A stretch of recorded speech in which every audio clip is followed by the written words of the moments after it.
In a region teetering on the edge of war, the fragile balance between diplomacy and force is broken. North Torbia, a reclusive regime with nuclear ambitions, has pushed its southern neighbor to the brink.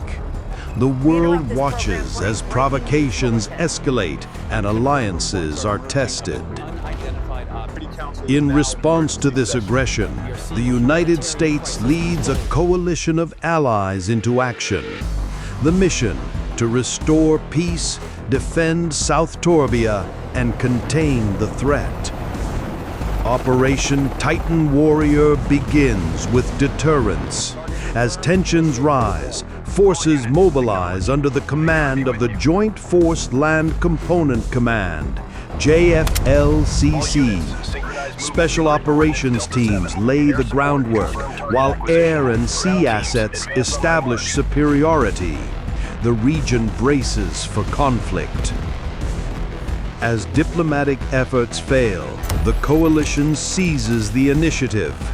Intelligence confirms the worst: an imminent invasion by North Torbia.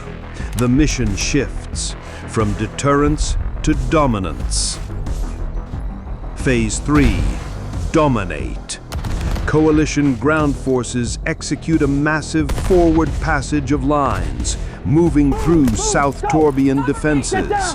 The 25th and 29th Infantry Divisions launch simultaneous assaults, defeating enemy mechanized forces, seizing vital infrastructure, and forcing North Torbian retreat.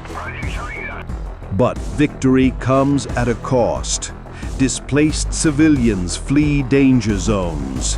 Infrastructure is damaged. A humanitarian crisis looms. The mission evolves again. Phase 4: Stabilization. Coalition forces assist South Torbia in re-establishing governance, security, and civil authority. Engineers rebuild roads and bridges. Civil affairs units coordinate relief. Peace slowly returns to the region. Thunder Strike is more than a training exercise. It is a rehearsal for resilience, a showcase of how combined military strength, academic insight, and humanitarian coordination can shape a future defined not by war, but by peace.